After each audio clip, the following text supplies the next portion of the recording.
As a member of Congress, I introduced a resolution that called for the protection of Hindus and religious minorities in Bangladesh, people who continue to be targeted and persecuted to this day. Now, the height of this persecution actually began 50 years ago when the Pakistani army systematically murdered, raped, and drove from their homes millions of Bengali Hindus because of their religion and ethnicity.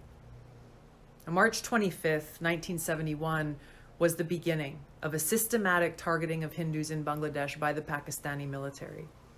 It began in Hindu neighborhoods and villages, first at Jagannath Hall, which was a Hindu dormitory in Dhaka University, where 5,000 to 10,000 people were killed on that first night alone.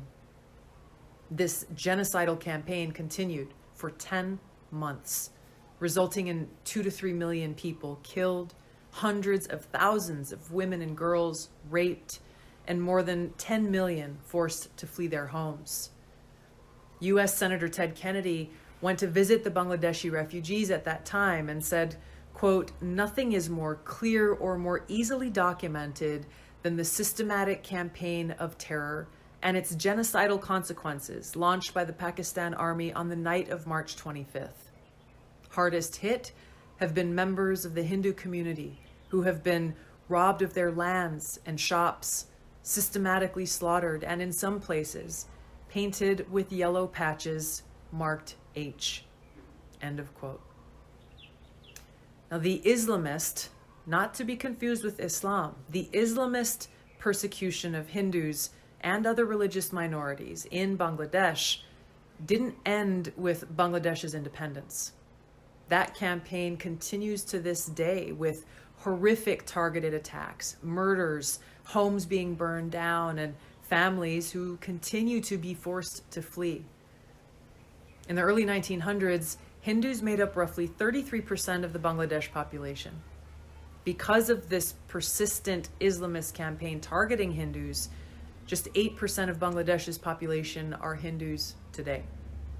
Just a few days ago, in Bangladesh, hundreds of hardline Islamist extremists attacked Hindu temples, destroyed a train, set fire to government buildings, the press club, and public buses, leaving dead and injured behind.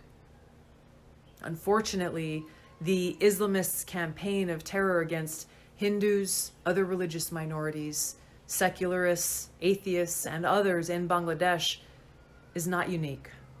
It's been going on for centuries.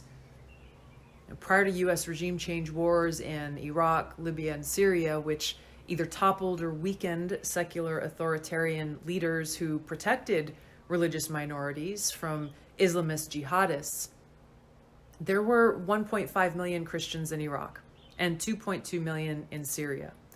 Now there are an estimated 200,000 to 300,000 Christians in Iraq and 450,000 in Syria.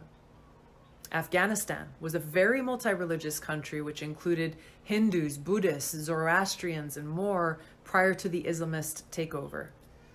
Today, it is estimated there are around 1,000 Hindus who remain. Religious minorities make up less than 1% of Afghanistan's population.